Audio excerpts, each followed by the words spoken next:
Greetings! You're watching Septum Sen vs. the World. I'm Septum Sen, and I'm here with Kotobuki J. Hi. And we're here to indulge you in our collections. So, here we are to fill you in on what's going on in the world today. This is Black Friday season. Yes. And because it's Black Friday season, it kicks off sales.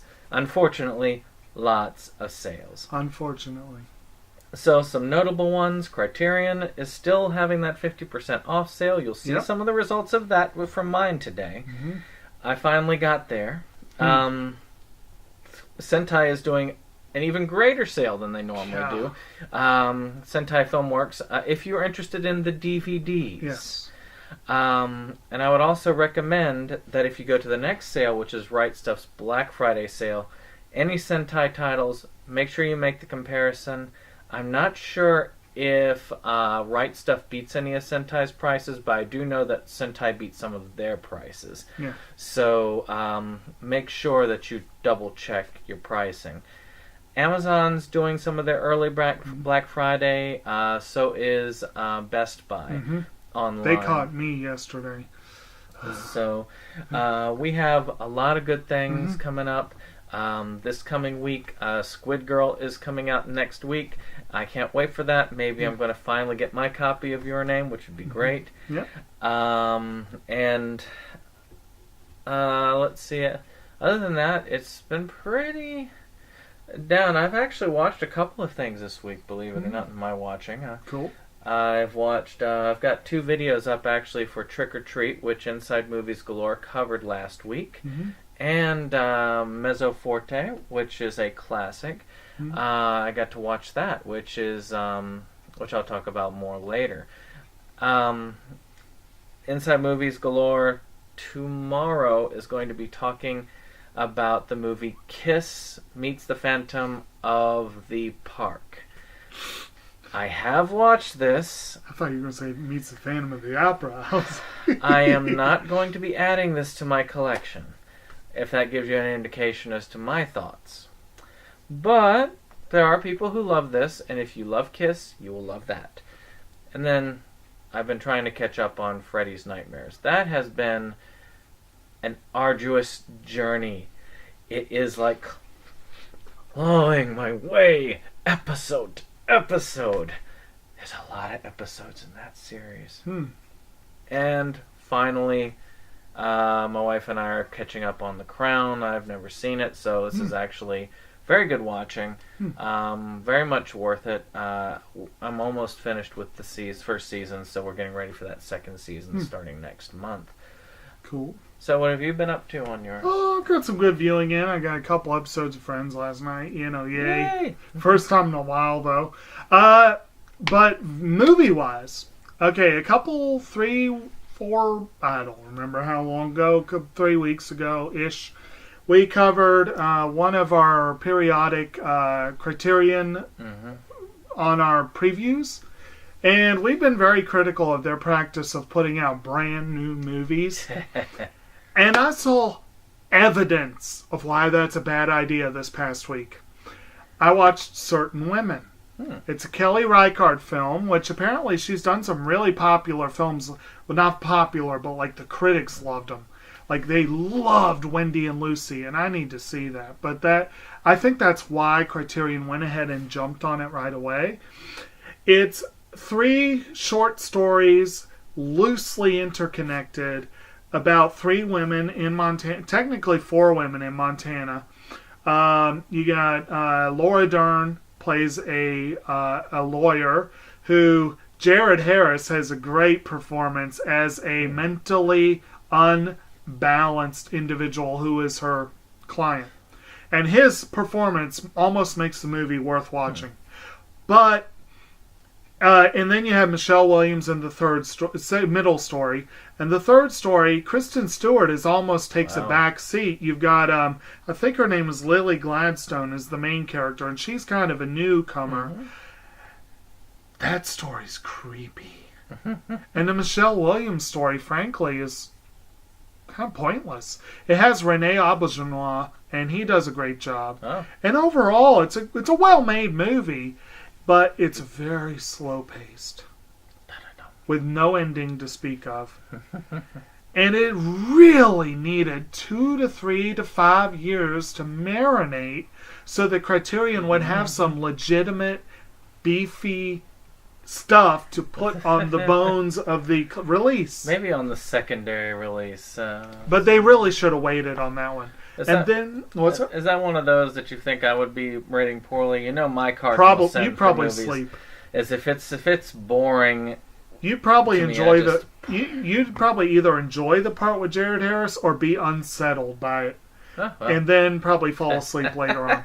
Okay, but anyway, and then you had I saw on a whim I picked up a movie basically because it had Alia Shawkat. Oh. I loved Arrested Development, and I've been disappointed that she's largely disappeared since then.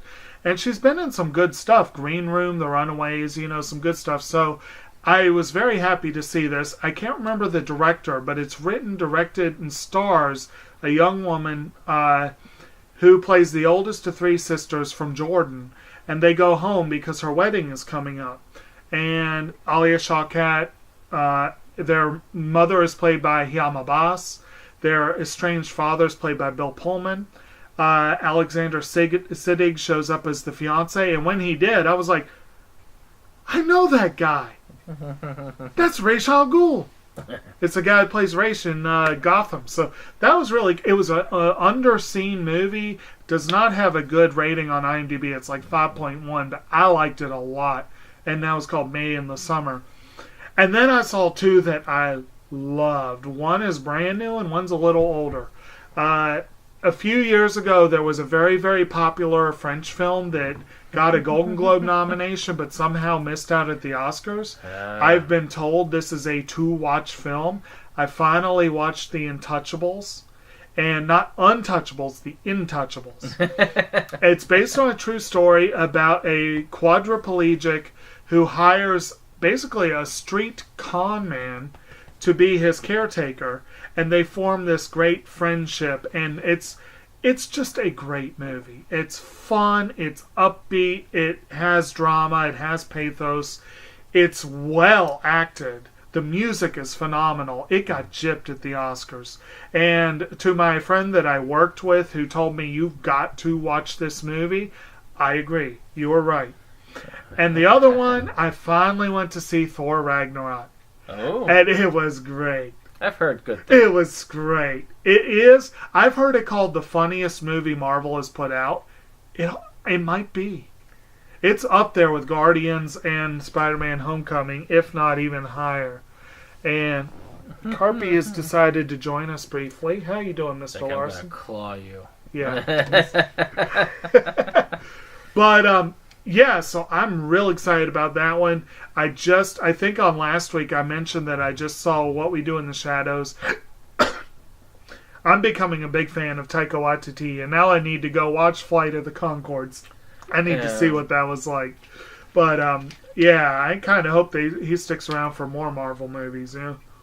One of the sad things these days is we're looking at a lot of these accusations in Hollywood and stuff like that. It's like everybody seems to have accusers nowadays. I mean, I don't know if you've heard Lena Dunham.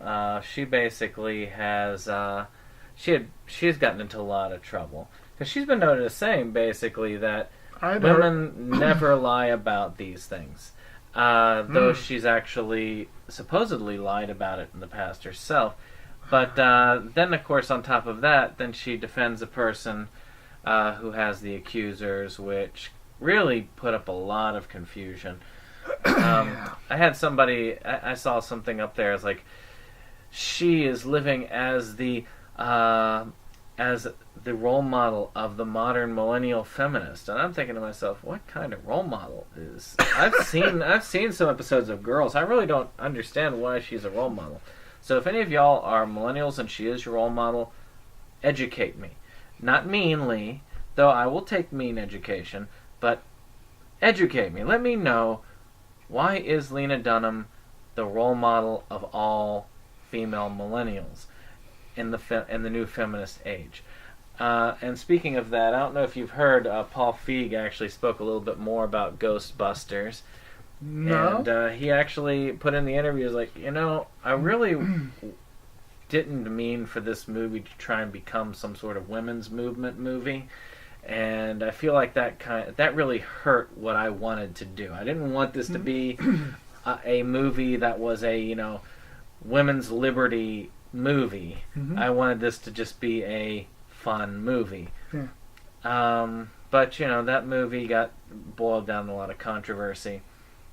Well, I think you were stoking the flames as much as you could. Yeah, right into that narrative. It was one of those... for me, it's all about when people tell me to do something, mm-hmm. I get angry. Mm-hmm. If people tell me to hate the movie, I get mad about that. And then if people tell me I have to like the movie, I get mad about that. So I've been kind of more neutral towards it. I even have a copy of it. I just haven't watched it yet. Mm-hmm. Now that all the hate and forced love has kind of died down, it's probably going to be a better time to watch it. Hmm. So I guess you go ahead and get started.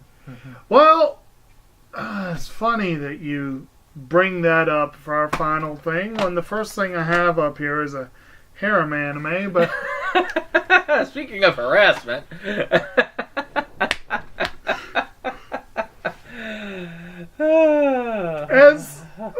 that's just the way that planned out, isn't it? Is that a Sentai sale? This is from the, not the current one, because I jumped the gun. I probably could have saved myself $30 if I'd waited a couple weeks, but Couple dollars here, couple dollars there. It pretty much is about $3 per, because their current sale is about $2 to $3 less than last sale for pretty much all the DVDs. So all three of these DVDs I think cost about $13, which is still really good for a series. But now they're like 10. So the first one, actually all three of these have been on my radar for some time. And I'm basically going to use what I have at the Sentai sale to kind of fill in along with a couple super exciting ones. Okay. So this week I've got 5 items that each one alphabetically, each one is a little more exciting than the last. Or a lot more exciting than the last. So I'm starting off low. I'm curious about this, but I have low hopes. But this is called Brighter Than the Dawning Blue. Oh. If nothing else, it has a good title. And it looks like appealing art style. It's 12 episodes. Basically, it's one of those many guy ends up living with an alien princess kind of stories. I've never seen this. I know very little about it. It's just one of those ones that each time the sale happened every year, I was like, I'll get that when it's cheaper. I'll get that when it's cheaper. And finally it was cheaper, and I went ahead and got it. How many episodes? 12. Oh, not too bad. So this is actually the least impressive of the 3, not just in terms of overall, but in terms of episode count. Both of the others are much longer series. But, so there you go. You can get this one right now for $10 from Sentai. So if you've been like us, just kind of, or me at least, I'll get it later. Now's your chance. Now, mine comes from the Criterion sale. I didn't really go big this year. I don't really have the money to go big. But I did get I wanted that one. 2 things off of the Criterion sale for me and 1 thing as a gift, which is the main reason I went. There are 2 main reasons. This is sort of like a side thing, which is The Lure. This is the DVD version. I picked up this one in another DVD, and it was fairly cheap for doing it. And this is sort of like this pair of mermaid sisters. One of them wants to love them, one of them wants to eat them, and not in the good way. So it's sort of like this your usual romantic love story. thriller type love story, kind of horror-ish musical, foreign language musical. So I was very interested in this. I've read up about it a little bit. We did a preview, and I was pretty excited about it. So I wanted to get it, so I got it. Let's see what goodies are actually on there. They should have some decent amounts. Well, this was one we were talking about. It's fairly recent release. This is a recent release, but it has a lot more on it, it looks like, than Certain Women did. It's still not a lot. like that little paragraph is a lot smaller than some of the other titles. But that does look very interesting, and I'll have to get it one of these days. Oh, but of course. And this is your turn. My turn. Okay. Next up is one that I think he introduced me to. I know you're a big fan of Clamp. Oh, yes. A lot of people, if you're into anime, you've probably at least heard of Clamp. You have an idea who they are. It's a circle of female artists who make unusual stories, to put it at least. I think X-Holic is them, right? Yeah. And they do Tsubasa and Cardcaptor. Cardcaptors is like Cardcaptors, and there was one. X was a big one for them. And one of their lesser known titles, even though their name is right there in the title, is Clamp School Detectives, which is this is actually a 26 episode series. So this is actually a pretty good buy for $13. I mean, it's literally 50 cents an episode. Kind of like Cardcaptor, this has basically kid protagonists, but apparently they're a little old souls, you might say. But basically, it's about a bunch of kids who go around getting into mischief and people. Huh? Oh wait, no, not killing people. Not that one. You're thinking about what, Blood Sea and X and all this. I've seen so many of these things lately. This one, almost all the Clamp ones are at least a little off kilter. But they do have a very distinctive art style, and it's very, for those who enjoy the art style, it's actually kind of a nice feel. It looks more colorful than I'm used to from Clamp, so I mean, that might make it more interesting. But I'm definitely interested in finally seeing this one after as much as I've heard it mentioned. And I was kind of surprised. It's actually a Made in Japan release. But, most Made in Japan is usually on the Sentai sales, and again, that's a pretty good opportunity to pick that up. Well, Sentai is just kind of a split off. I mean, when some of the giant ships went to die, it split off into all these smaller companies. Yeah. And Sentai was one of the bigger ones, bigger chunks that remained. Mm-hmm. So I mentioned this earlier on, and I went ahead and I got this off of eBay, which is Mezzoforte, and there is a review of this coming up in the near future. It's... You saw Kite, right? Not yet. Oh, well, no, I think you did show me. The anime. Yes. I showed you the uncut thing. Yeah. Okay, it's very similar to this. Mm-hmm. And matter of fact, I think they take place in the same universe. They're both fairly infamous, too. And they're infamous for having cut and uncut versions. And one of the things that is very interesting for both of these is that the things that they cut out are easy to cut out because they look like they were shoehorned in there.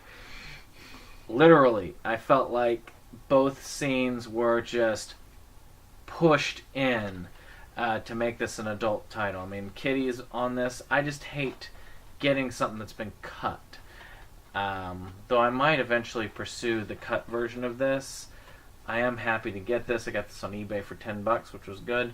It is out of print, so if you can get a hold of a copy, it's good. I also had bought the whole regular series off of the Sentai sale, so I wanted the companion to it, so I have the whole of it. Okay. Good art style though. Yeah. It kind of almost reminds me of Cowboy Bebop, except not the sex scenes. Yeah, and not the quality overall, I'm sure. But anyway, this actually might be reminiscent of Bebop in some ways. Actually. What? Give me one moment. Okay. Hey, so, next up we have a show that this one, pound for pound, is probably one of the best buys I got on that sale. And again, it's now $3 less than what I paid. But I still only paid $13 for 49 episodes of a classic series. But it's a show called Get Backers. It's basically an action series about a duo of Get Backers. They have a recovery service where they get stuff back for you. And I have not seen this. I think you've seen it, so you know more about it than I do. But it is a very popular and well-rated series. It's been around for a while, and I was very happy to finally add it to the collection. And I think you've got a visual here. Because I was talking about one of the major empires that crumbled, that formed to Sentai, and that was ADV. It was one of the big ones. Bandai was another one, really. And Get Backers, this is the ADV release. ADV started releasing Season 1 and Season 2, then released a full series set. That was actually one of my few that I had a bootleg of for a while. And that's how I watched it originally. But when it came to America, I was like, oh, I got to get this. And let me see that again. These ADV releases, if you're not familiar with them, they are nice. They are nice releases. They're your safe room. Yeah, mine does save room. It's smaller. It saves room both height and width. But it's just, ADV collections are nice. You could hurt somebody with that. Yeah. And if you do have any access to these and you don't mind a little extra space, they look good on the shelf, no doubt about it. Unfortunately, yeah, sometimes it depends, because ADV seems to show up cheaply at used movie stores a lot more than some of the others do. So yeah, well, they were a titan for a while. Yeah. Well, it's my turn, right? Yep. Okay, so I do have one of these here, which is another one that I had, I think I talked about a little bit earlier. A review for this just aired on our site, Sunday, as a matter of fact, which is the movie Trick or Treat. Not to be confused with Trick or Treat, which was released not too long ago. This was in the 80s. And this has two top billings of Gene Simmons and Ozzy Osbourne, which which is what got me to watching this. But there is some disappointment in this. Before you go out and try and find a copy of this out of print gem, Ozzy Osbourne and Gene Simmons have very small parts. But Ozzy Osbourne's part in this is hilarious. Now, I'm going to say some spoilers here, so I'm going to give you 5 seconds. Intelligible? Actually, hold on. 5, 4, 3, 2, 1. Okay, so, spoilers. Ozzy Osbourne plays a preacher. He comes on as this clean-cut, like short-haired preacher who is talking about the evils of metal on TV. Very, very intelligible. It took me a moment. It's like, that's Ozzy Osbourne. I mean, Gene Simmons, he's a radio DJ in this, and he's like 5 minutes of the film. And the same thing with Ozzy Osbourne, but Ozzy's performance was hilarious. Talk about metal is like the root of all evil. It's just, to me, it's worth watching for that. Otherwise, it's just your standard 80s. You got your teen who stumbles upon some sort of horror ghost thingy like that. Similar to your Gremlins or your that's like the most high profile. But there were a lot of those types of films out there where you had your teenagers dealing with some sort of like horror monster menace. But still not too bad. A lot of good music in there if you like old school heavy metal. Although, you're talking before about, nowadays everything's being touched by all this sort of scandal, sort of everything. You heard what happened with Gene Simmons, right? Oh, he got touched with scandal? Well, he got banned for life. Oh, yeah, from Fox News. Yes. Hey, you gotta wonder what gets someone banned from Fox News, other than being a liberal. Well. Wow, that's... But anyway, worked at it. Yeah. Anyway, I think we're going to do this one together because we both got a movie that we're super, super excited about. And it's called In This Corner of the World. We did a preview for this last week. It's a... Let's see if we can get a... that shows up a little better. This is one that Amazon actually had the best deal on at the time. He swears he got his for $10. I got mine for $12. Well, $10.99. Whatever. But, it's... But still, it was a pretty good deal on it. It's a Shout Factory release, though, which may be one of the first Shout releases I have. I'm not sure about that. Oh. But it's a movie that is about a young lady a young lady from Hiroshima, her name is Suzu, goes to the nearby city of Kure during World War II. It takes place in 1944. Now, I think we said something on the preview that was a little incorrect. It doesn't take place in Hiroshima, it takes place near Hiroshima. But she's from Hiroshima, so she has a lot of friends and family and everything. Well, had. Yes. Supposedly, it's a really good, positive, hopeful kind of movie, but with a lot of sadness and all this kind of stuff. Yeah. And I'm going to use this right now to kick off. I'm probably going to do this weekly until Oscar season. And the minimal chance that anyone who could possibly vote for the Academy watches this channel. Because you never know, right? Alright. I saw a few days, actually the day this arrived, I saw an article on Anime News Network about the animated films that have been submitted for consideration for the Best Animated Feature Oscar. There's 5 anime on the list, alongside such luminaries as The Boss Baby and Captain Underpants, the first epic movie. Hey! Don't doubt Captain the Underpants. Emoji Movie. Exactly. The one American release that I think is not only guaranteed a win, but probably deserves the nomination. Pixar's Coco looks like it's going to be awesome. Oh, it's going to win. It looks good. That's a guarantee. But their other film, Cars 3, has been forgotten by everybody. Yeah, the Cars 3 don't get a chance. Despicable 3 Me, Ninjago movie, Lego Batman movie. Actually, Lego Batman might get a nomination. Maybe. It came out very early in the year, but there's was a lot very of them I well never heard received. of. But there's 5 anime on the list. I think In this one of corner those of the will get world is one of them. A Silent Voice is on the list. Oh, you got one that should be And the new film from Hiromasa Yonebayashi, the director of When Marnie Was There and Secret World of Arietti. It's called Mary and the Witch's Flower. And then there's 2, I'd never heard of the Napping Princess before. And the Sword Art Online movie doesn't have a shot in hell because it's connected to a series. Yeah. But the other three, I think Mary and the Witch's Flower has a vague Ghibli connection. It's not a Ghibli film, but it has a shot.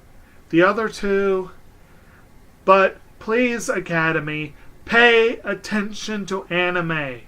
America and France are not the only countries that make good animated films. But anyway. Well, I mean, Ghibli has gotten some. Well, again, props. Ghibli. Yeah. Anime is not all Ghibli. No. Ghibli is but awesome. It is for the Academy. It shouldn't be. And my next one will be one of the big reasons why. But anyway, so it looks awesome. I didn't get a chance to watch it before the preview, but I intend to soon. So you will be getting a review about it very soon. Well, my last one was also from the Criterion sale. And the reason why I'm doing the Criterions first, I got a lot of things I could cover, but these are moving first. These are like the priority ones because they actually have shelving available for them. So they are going to be going first, probably in the next couple of weeks. This one here actually is a must because I try to complete things. Matter of fact, not too long from now, the new series is going to get their release. But this one, Twin Peaks Come Firewalk With Me, was the movie that kind of wrapped up the story. For those of you who are able to follow the Twin Peaks story, and David Lynch, God bless him, loves to make it so that it's very hard to follow anything that he does. And if you've been paying attention... Except for the straight story. If you've been paying attention to what I have been paying attention to about this series, and I've been watching the new series, he likes to go off into the, okay, we're doing a... and then goes off into the corner for a while. With that exact sound effect. Actually, yeah, with them, it's just...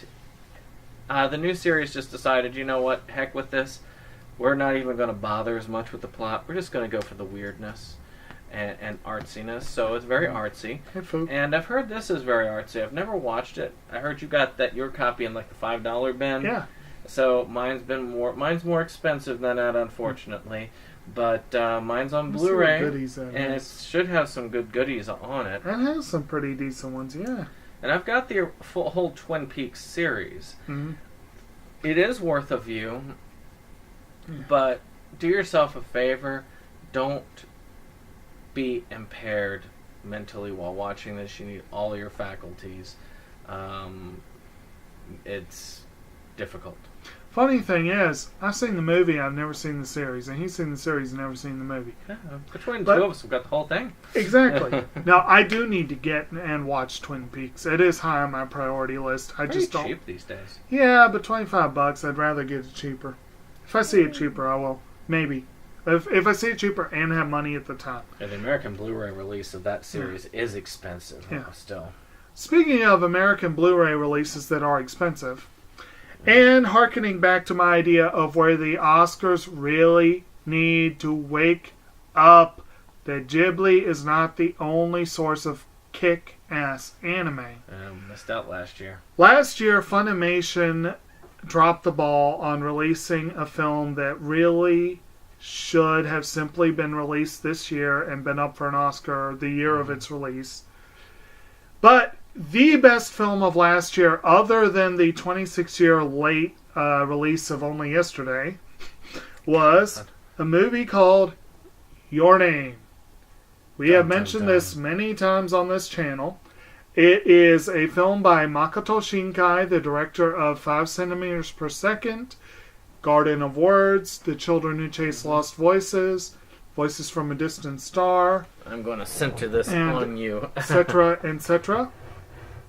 This is the bonus edition of the DVD, Blu-ray rather, and I went ahead and opened it up. We can call this sort of an unboxing for a limited edition. It has a very strange case that just simply opens to the side, Strange looking. and this was on the back. You know, I always slip those inside afterwards. There's a little art book about yay big. A lot nicer than the art book we got with Skip Beak, but you know, very similar to an NIS art book. That's a beautiful one. It's hardback, isn't it? Yeah, it's very nice. Little scenes from the film. But one thing that I thought was kind of cool that I wouldn't really have necessarily thought would be a bonus feature to look for, but that's kind of cool, is they have kind of sketches, you know, early art from the film, you know. Anyway, and then you have the secondary thing, which of course folds out to DVD, Blu-ray, and this is one of the reasons I sprung for the big release, and it's awesome. There's nothing in print to indicate the content of these two CDs, which is kind of stupid. But this is the official English language release of the soundtrack to the film by Radwimps. It has all 4 of their original songs dubbed in English by the group itself, and has all the music from the film. And the second disc, labeled bonus disc, is all 4 of those songs in the original Japanese. So it's actually a really good, it's an awesome soundtrack. I played it last night and it plays very well.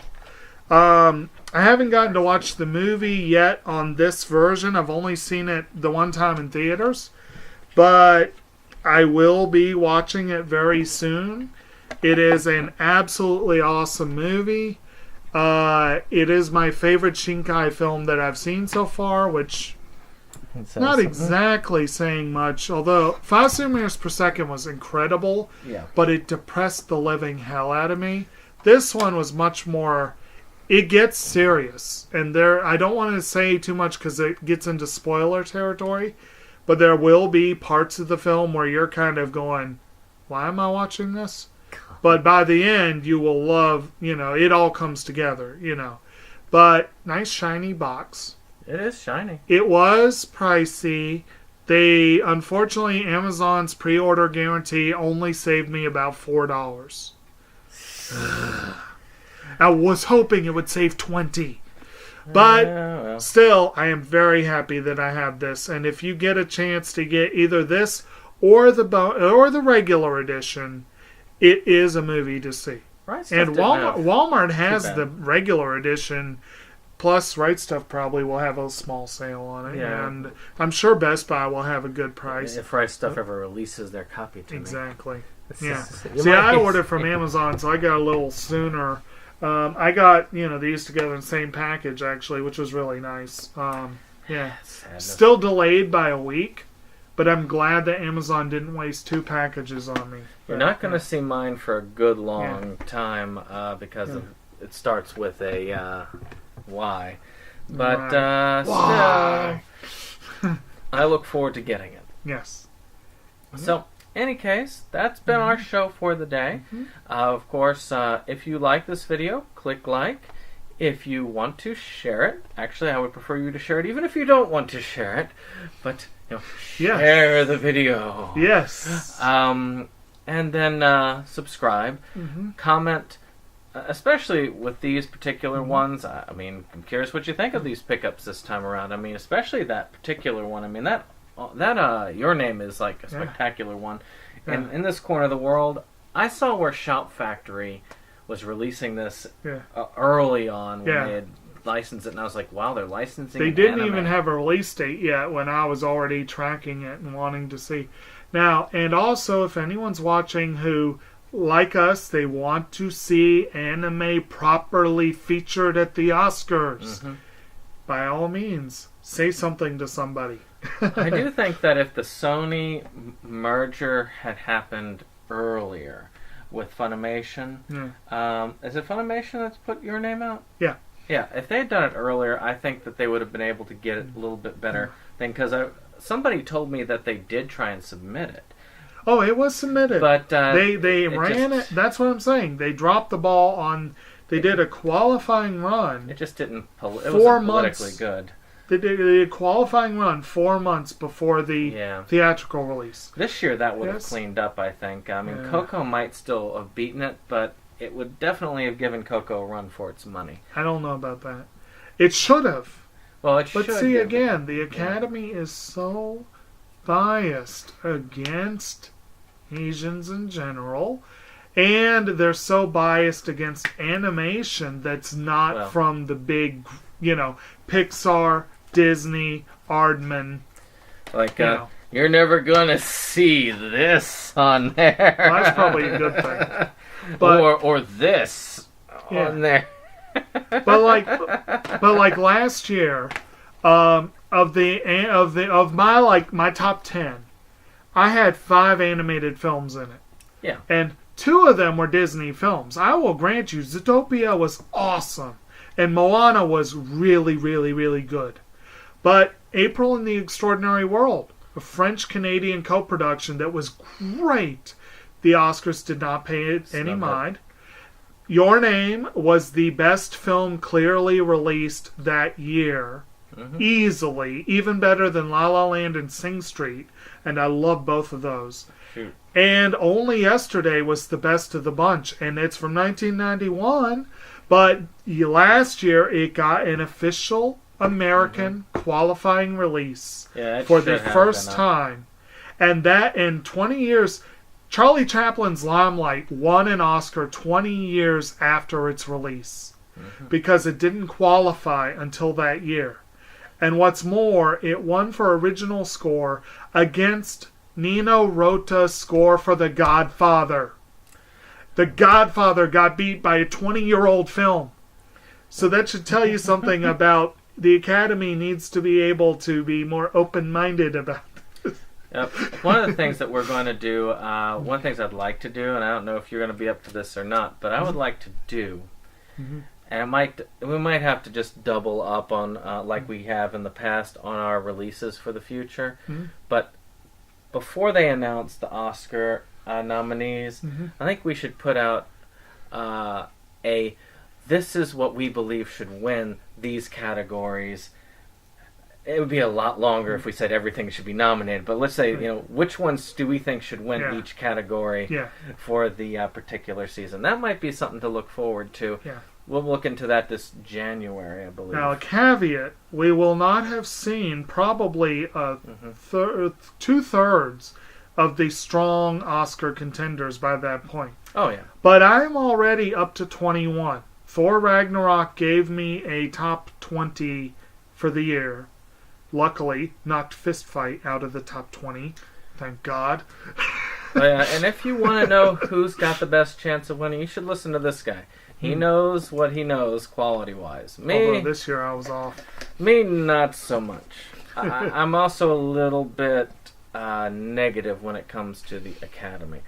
I don't really hold much high esteem of the Academy, though I do want to get a complete set of Oscar winners. Yeah. So, I do believe that what they do is going to be quality, but except for maybe when Norbit got Norbit, Transformers. But Transformers Dark of they the didn't Moon. win. That's the thing. That's true. And that's the thing is, it's a rare thing when you see like an outlier win. I mean, like It's Hard Out Here for a Pimp. Okay, that maybe. That was a good movie, though. Oh well, I mean, Hustle and Flow was a good movie. Yeah. So, but in any case, I wish you all the best, and we will see you on the next one.